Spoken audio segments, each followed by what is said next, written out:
everybody. EJ Schultz here, news editor at Ad Age, and welcome to the latest installment of our monthly look at purpose marketing hits and misses.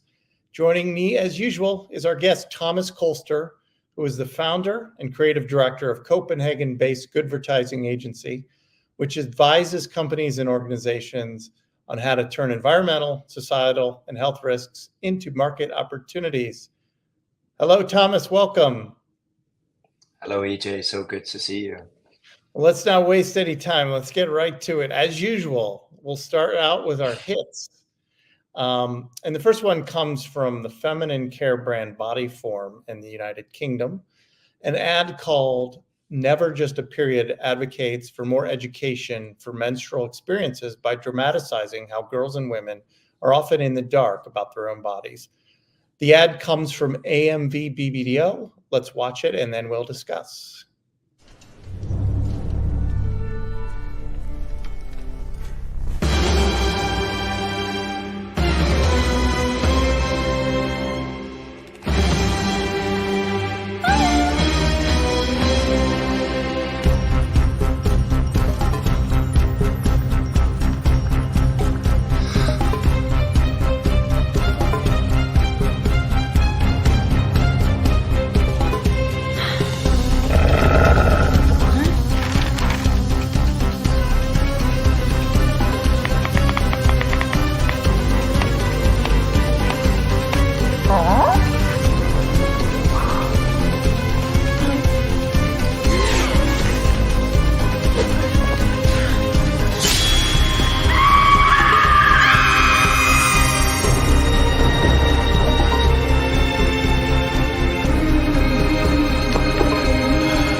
Just a period.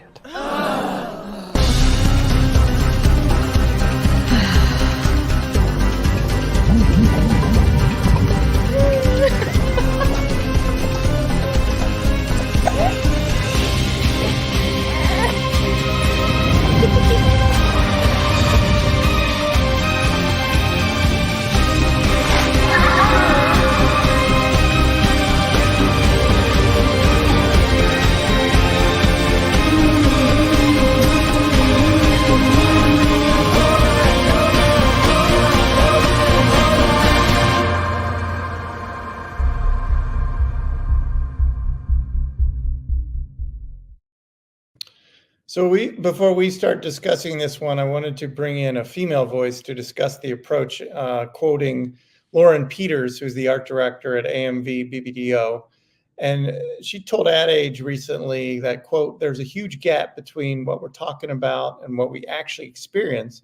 And as a result, you go through life feeling perpetually confused and afraid and ashamed unnecessarily just because you have not been given adequate information." So clearly that's what that ad is dramatizing quite effectively with visual effects and every other thing, a little bit of humor mixed in as well. Thomas, why did you like this one specifically? Yeah, thank you for sharing that quote. I think it touches on one of the really sort of things that hit at home with me, which is the sort of emotional connection with the audience, that you just feel that here's a brand that completely understands you. Secondly, there's never a period that's alike, and there's never one Bodyform ad that's alike. And I think what they get right is the consistency. And we talked a lot about that with Dove and others, when they keep being able to tell a novel, interesting, emotional story, but still stick within that territory. And I think that's what Bodyform does again. I know that Bodyform's ads are generally done really well in their award shows, and I think also they're very, very well received because they spark that sort of emotional response. Their ads get discussed. People love to hate them or love them. And so this is impact work and purpose work that's done really, really well. That builds the brand over time, and they're taking part in some really important conversations. I think there's some really nice stylistic touches in here as well. Yeah, The use yeah. of the orchestra, and then when the man is saying it's just a period, and then there's just like this sigh coming from the orchestra almost, which I thought was very effective. Yeah, I think we talk a lot about insights, and I think we tend to forget those strong insights and how powerful they are in terms of actually building something meaningful with the audience. And I think they just get the insights right throughout that little thing. I've talked to women who hate it. I talked to women who loved it. And I think that's what great communication should be doing. Certainly is attention grabbing. Yeah. Moving on, the Olympics are, of course, over, and there were plenty of campaigns. Coca-Cola, I think, did some of the most advertising in the game, and we're going to pick out one that was pretty effective in your view. And it is a simple but poignant ad that celebrated togetherness with a story that was inspired by an actual moment from the 2021 Tokyo Olympics, when fellow swimmers embraced South African gold medal winner Tatiana Schoenmaker after Schoenmaker broke the world record in the 200-meter breaststroke. Let's watch the ad, which comes from Coca-Cola's dedicated agency, WPP OpenX. The big one for you now, the final of the women's 200 breaststroke. Tatiana Schoenmaker back to defend her gold medal against her biggest rivals. World record under threat. Do I have to rule the world? Not an easy one for her. Or will it come to me? Steely-eyed Schoenmaker history made in the next few minutes.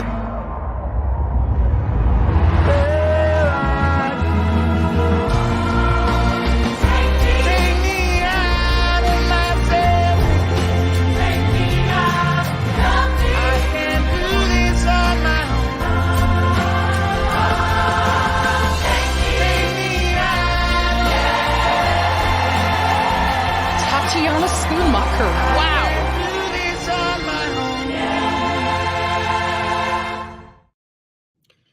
In many ways, that's classic Coca-Cola advertising, feeding into, themes, the DNA of the brand that's been there forever, right? Togetherness, happiness. We can set aside the discussion on soda, but just from a creative standpoint, why did you like that one? So I think, to be honest, I think Coca-Cola has been zigzagging a little bit lately. And for me, it was great to see them to come back to that core of the brand and telling a story that, as you pointed out in the beginning as well, it's a real story. So we can discuss, is this the best creative ever? Maybe not, but I think it's actually purpose done really, really well. I feel the last couple of years, they have been too much focused on sort of lifestyle advertising and forgot that bigger narrative. And I think especially in today's world where everything is so divided, I think we need some of these uplifting messages. And it also speaks to sort of the core narrative of the Olympics and what the Olympics stands for. So I think they do a bit of a home run with this ad. I thought the song worked really nicely in this one as well, the way it sort of crescendoed at certain points. Yeah, I mean, it's as you say, it's a soft drink brand. The product is there, but I still get like a little bit of a fuzzy feeling when I look at it, and I think that's what Coca-Cola used to do really, really well back in the past with the happiness campaign. A lot of that work they did earlier, and so it's just great to see them sort of come back to home in some ways, and where I feel a lot of other brands didn't really succeed getting a believable narrative out there around the Olympics. I think this actually rings true with Coca-Cola. And again, putting the whole obesity, sugary, etc., and sponsorships of the Olympics apart. But I think they do it well with this message. All right, moving on to our last hit, which comes from your hometown, Thomas, Copenhagen. Oh, yes. You must be intimately familiar with this one. And it actually comes from the city's official tourism organization, which introduces a new program called Copenpay that rewards people for making environmentally friendly choices. Let's take a watch. Copenhagen aspires to be more than just the capital of Denmark. It aims to become the capital of sustainable tourism. Most of the city's electricity comes from renewable energy sources. And the people in Copenhagen bike, swim in the canals, and drink tap water instead of bottled water. Now Copenhagen attractions promote green actions by introducing CopenPay. The model is simple. Copenhagen attractions reward climate-friendly actions. For instance, arriving by bike can earn you a trip down Copenhagen's famous ski slope. Cycling to the National Museum earned your family a treat. Are you a part of Copenhagen? Sure. Work on an urban farm and get a free vegetarian lunch. Or if you help keep the water in the canals clean, you can get the kayak tour for free. Copenhagen is introducing CopenPay as a pilot project where a wide range of attractions reward tourists with CopenPay. The hope is not only for people to increase green actions in Copenhagen, but to inspire more green actions worldwide.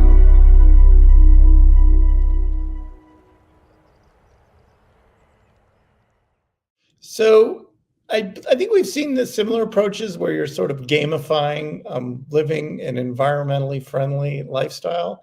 This is sort of reminds me a little bit of like a rewards, like a credit card rewards program, right? You kind of accumulate points for experiences.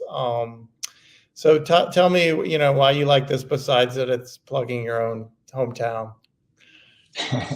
It definitely does, and I probably will go for a little dip in the canal after this little podcast.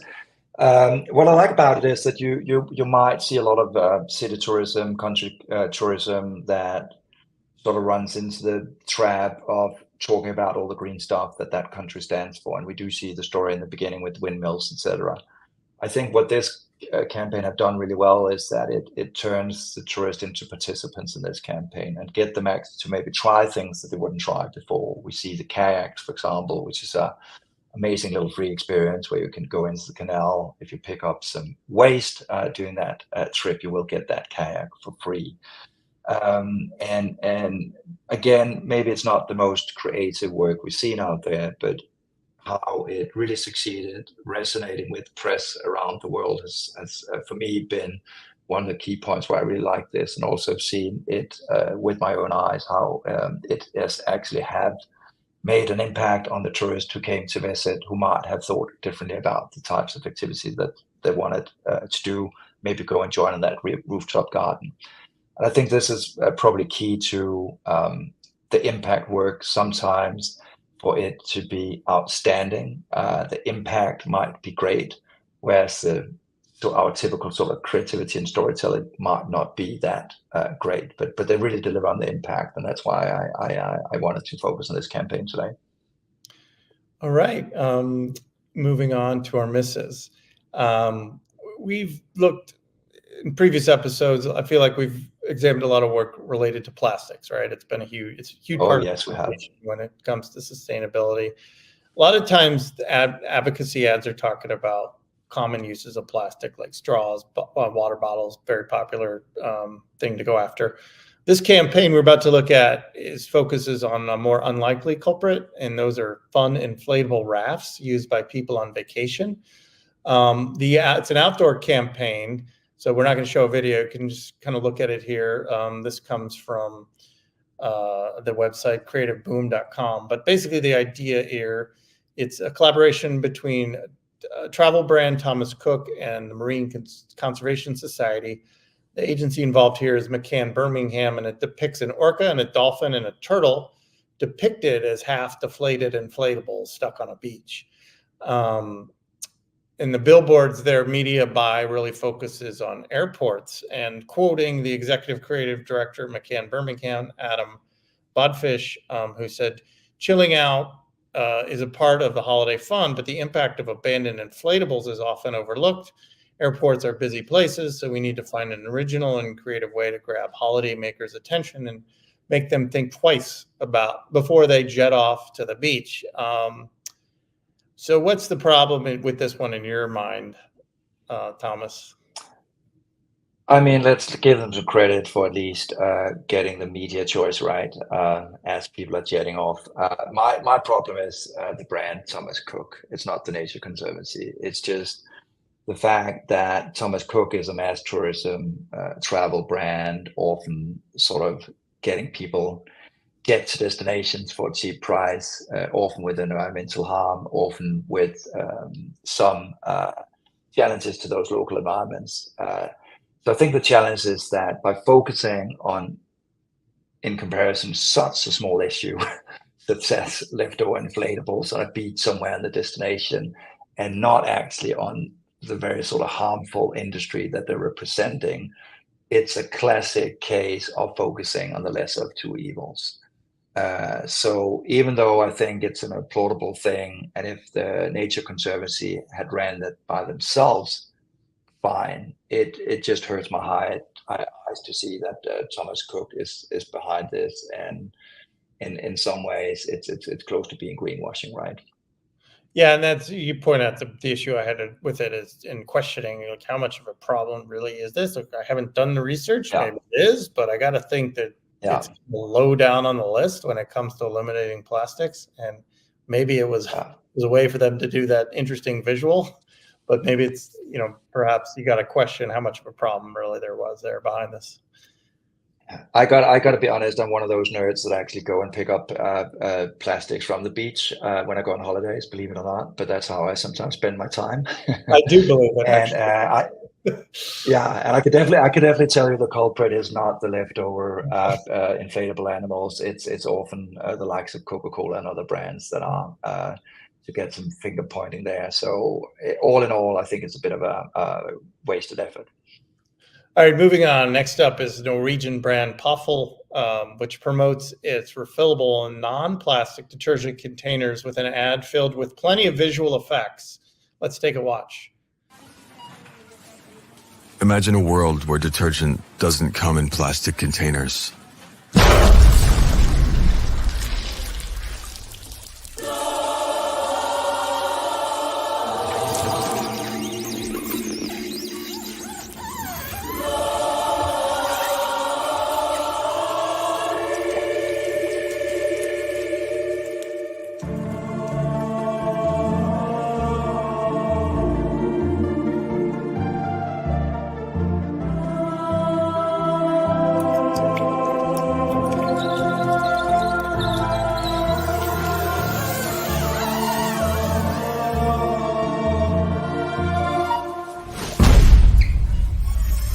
Imagine a world where detergent doesn't come in plastic containers.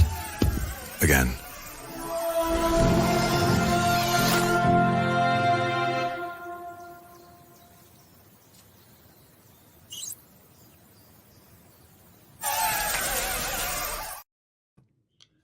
What am I missing here? What is, somebody explain this to me? Yeah, first of all, I actually want to applaud you for being able to say Puffle. So our Nordic audience here would be very proud of you, EJ. I missed a lot of stuff. It kind of feels like the creative team have drank too much detergent and began hallucinating. And it's such a shame because packaging is a massive issue, and I think they could have used this ad to tell stories about convenience. They could have told stories about the effects of and the piling up of what all those plastic containers actually, the harm that they're doing, etc. I can't really make sense of the commercial, and I think it reminds me of earlier commercials we've seen that's very sort of rich on some sort of elaborate visual effect, but it just lacks a consistent story. What is it you want me to do? Do you want me to change my behaviors, or do you just want to entertain me with some sort of elaborate visual direction? So I'm sure it's a director's wet dream, but I lack the impact. I lack the storyline. Anyone involved in this to help me out to clarify what I'm missing, but I was kind of curious, what's the deal with the produce section? Why are they in the produce section? Do you know? No idea. I don't know why there's a milk carton. There's so many questions that are sort of left unanswered. Visually, yeah, it's interesting, but it just doesn't drive anything. Maybe there's a part 2. Who knows? Maybe they need to do a part 2. Maybe we will know very soon. All right, moving along. Next miss comes from the energy company EDF, which promotes how it is creating the infrastructure for zero carbon electricity in Britain. And this ad comes from Lucky Generals. It's called Change is in Your Power. Let's watch. Experts say there's more pain in store for energy customers unless there are fundamental changes to the energy system. Risk of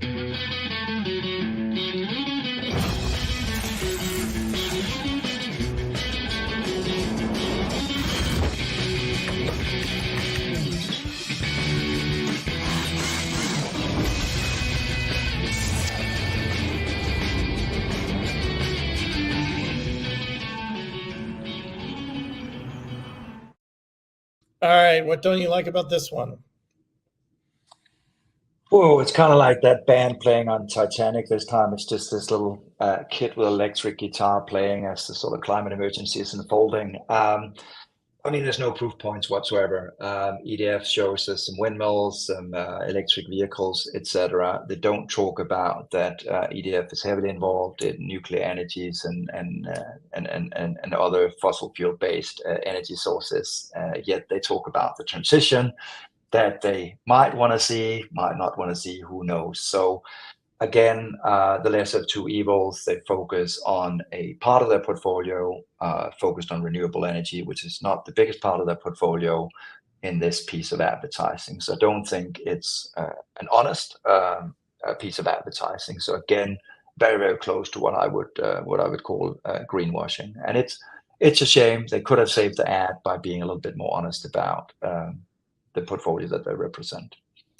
All right, we're running out of time. I want to quickly get to one more miss. We have a bonus, fourth miss today. Comes from Ikea, which is normally a standout. They're normally in the hit column, if I remember correctly. But this one doesn't. Oh, yes, for sure, yeah. Yeah, and this one is called Here Comes the Sun.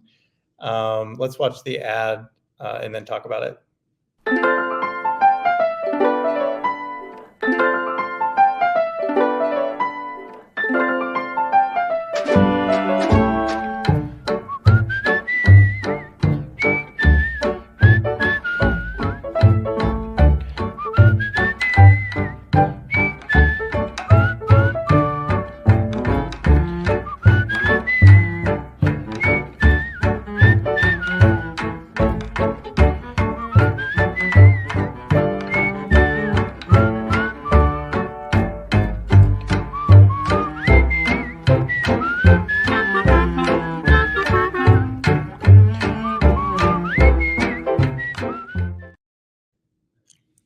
So it's just as I was introducing that, the lights dimmed in my conference room for some reason, so I could maybe use those mirrors. But before we start talking about it, I want to quote from one of the copywriters involved in it, and he said, "Making most of one's resources is at the heart of IKEA. That's why the idea felt just right. It did not feel right to you, Thomas, though. Why?" Again, it feels like one of those stunts that doesn't really deliver any impact, to be honest. I mean, I like the inside. I think we all have experienced that when we go to a cafe, one of our favorite cafes, and it's in shade, so we might choose another one. So obviously there's an inside there. I just don't think that they actually deliver any real solution here. So it's one of those sort of stunt ads, which is a bit of a shame. Because it is, I mean, there is a real need out there. I mean, I remember a while back where there was actually a Norwegian village, I think it was called Rjukan, that actually built these massive mirrors so they could actually reflect the sun down to the village that was sort of down in the valley. So it is a solution that has a real life impact, but the way that they've done it here, I think it's more of a stunt than anything to do in an impact category. Might also be fun to look at. There's people that go to a cafe and actually want to sit in the shade maybe sometimes. It might be a little annoying, you know? I honestly, Judd, I honestly doubt if that thing ever really worked. It seemed more like a piece that's very, very nicely executed and filmed that something that have worked. But, you know, the guys can always send us a little video proof, and we'll judge it then. All right, we're finished with this month's episode, but before we leave everyone, I want to tease something special we have coming up. I want to invite everyone. We're actually going to do this live in Chicago, Tom. So you're going to come all the way to the U.S. We'll meet in person for a special live Purpose Hits and Misses. It's part of our larger Business of Brands event, which is geared towards anyone interested in marketing trends, CMOs, brand managers, agency people, anyone else. You're welcome to come to Chicago. The information on the event is on your screen right now. I would invite everyone to check it out at adage.com/business of brands. We're going to be doing this September 18th and 19th. And we're going to break down some ads live and in person so people can complain to us in person and disagree with it in person. And we would welcome that debate. So please make arrangements. Join us in Chicago. We'll have plenty of other brands speaking at different panels, including Coca-Cola, General Motors, State Farm, General Mills, plenty. It's a great lineup, really it is. So again, want to put that plug in. But it is now time for us to leave this episode. Again, my name is EJ Schultz, news editor at Ad Age. I want to thank, as always, Thomas Kolster of the Goodvertising Agency. Give a special shout out to our producer, Lauren Giardia. We'll catch everyone next time. Thank you.